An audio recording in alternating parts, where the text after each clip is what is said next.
met a man in a grocery store and he asked me for my number and I said yes. And I was also fresh off of a breakup. And sometimes when I'm fresh out of a breakup, I don't always make smart choices. So when he later contacted me to tell me that he wanted to take me into the backwoods in his Jeep as our first date, I was like, sure, why not? So we go into his Jeep, we go into like the back country, off the road, way into the woods, and we saw many moosin, like a lot of them, and baby moosin, and I was like, what's gonna happen if one of them charges your Jeep? And he was like, I don't know, but it'd be a crazy story for later.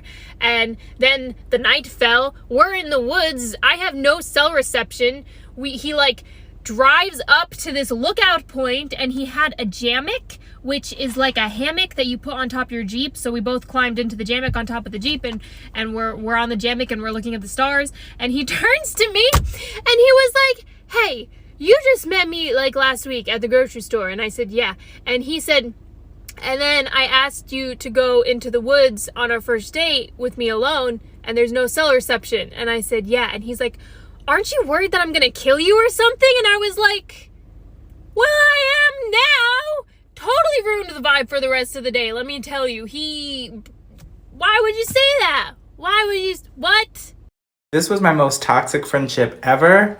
Story time. So I used to be friends with this boy who we're gonna name Frank, and he used to be so rude to me all the time. Like, he would just say the most condescending things to me. It was wild. Frank would say things like, oh, you're pretty fat, so like, why do guys like you instead of me? And he would say things like, I don't know why people like you so much. If they like you, they definitely like me because I look a lot better than you. Why was I friends with somebody like that? I don't know. I hated myself and I was really insecure, I guess. But the thing that made me stop talking to him was one day we were talking about our future lives and who we would marry.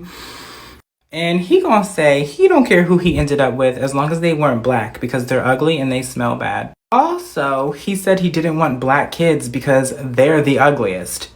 Mind you guys, he was black himself. I was a server at a restaurant and one time this customer gave me his child. So it was a breakfast place and one day this dad and his kid come in and immediately I'm like, oh God, no, not around here. Not my section. He sits down in my section and then he's like, hey, I have to go run an errand real quick. Can you watch my kid for like, it'll be so quick, you know? And I was like, no. He was like, he's not gonna do anything. He has an iPad, look. And I was like, okay, so not only is it a kid, but it's an iPad kid. Like, no. I was like, I have other tables, so I'm not gonna be able to like sit with him. You know that, right? And he was like, you don't have to sit with him. He has an iPad. Guess who ended up sitting with him? Me. Because he's like 7 and he can run into traffic. I don't know what 7-year-olds are into. I don't know. So then I'm sitting with a 7-year-old and yeah, I get kind of attached. Okay, sue me, all right? He was kind of cool. I don't know. Until he was like, I have to go to the bathroom. I was like, today? Like, no. Like I thought your dad said you weren't gonna do anything. So it's just annoying, you know? But okay, let's go to the bathroom. Then we get back from the bathroom and he's like, I'm hungry. And I'm like, God, one thing about you is like, you're cool, but like you need so many things like all the time. Like I can't keep up. So I was like, what do you want? And he was like, I want unlimited pancakes with whipped cream and sprinkles on top and Mountain Dew. And I was like, yeah, sure.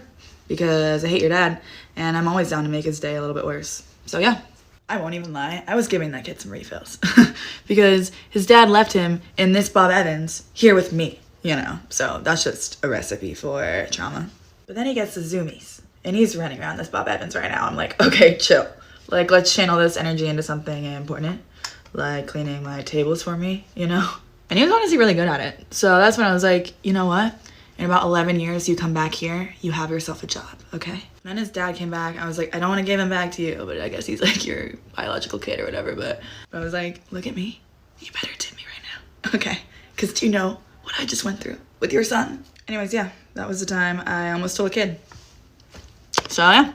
Am I wrong for refusing to give my boyfriend a percentage of my raise just because he predicted it? Okay, this might sound kind of, but let me explain. I, 32 female, have been with my boyfriend, 35 male, for 7 years. He has what he calls supernatural ability, and that is to dream about things or events before they take place. In other words, he claims to predict the future. He once talked about seeing me getting a new car in his dream, and in 2 months' time, I bought a new car that I was saving for. Another example, he told me about seeing a new friend coming into my life in this dream. Turns out he was talking about the dog I adopted in July. Basically, events that weren't so surprising. Now, I've got a raise at work, around 40% after working my out for 6+ years with this company. I was happy because now I get to renovate parts of the house I've always wanted to. And when I told my boyfriend, he told me to set aside a percentage of the money for him.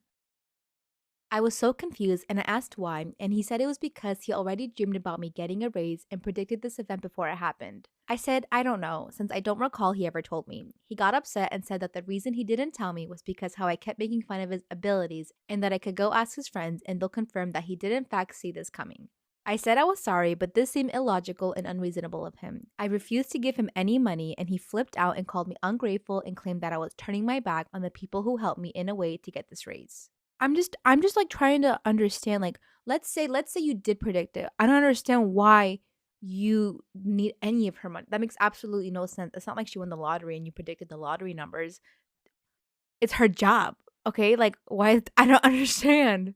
Not gonna lie, I kind of laughed at the absurdity of this, but he got even more offended and said that I can't blame him for not telling me after I kept mocking him like that. I refused and said that no way was I going to give him any percentage and would rather save the extra money for renovation work around the house. We had an argument and he left to be with his friends who later got involved and said that the way I treat my boyfriend and his incredible prediction ability was appalling and out of line. They said he wasn't asking for much and I should consider it. Don't get mad at me, please. I kind of missed my entire first period class. And I'm the sub. I'm the teacher. Listen, I have a reason. Last night I came home really late and I don't know, maybe it was like a brain fog, but in my head I had canceled the class for today because I had a class for today. However, I had a lot of things to do today and I was like, oh, I canceled this already, so I don't have to worry about waking up early. It's fine. I woke up in the morning and I get a call. Where are you? The class has no teacher. Are you on your way? Where? I did not cancel this job. Where are you? I'm in bed. That's where I am. Takes me like a solid 20 minutes to get ready, and luckily I only live 5 minutes from the school. But yeah, I missed almost the entirety of first period. Luckily there was like an administrative person there, and it was like a computer lab class, so like they were just sitting on the computer doing their work, like not talking. They were all seniors, like they're fine. But the shock of waking up this morning and being like, okay, just apple pie, I'm sorry. Am I the bad apple for supporting my daughter's small business? My daughter, 16 female, has a thing for baking. My husband, her stepdad's 45th birthday took place a couple days ago. He asked my daughter to bake him a birthday cake and she agreed. I told him he needed to pay her for the cake, in which he responded, pay her? Get out of here. I'm her dad. I insisted, knowing that my daughter's a yes person and a people pleaser, so she's not gonna outright demand money from him. He eventually agreed to pay her, but days went by and he didn't give her a cent. I decided to go ahead and sell the wristwatch I bought him as his birthday present and use it to pay for the cake. He found out and went off at me. I told him he had plenty of time to pay her before he received the cake, and he never did.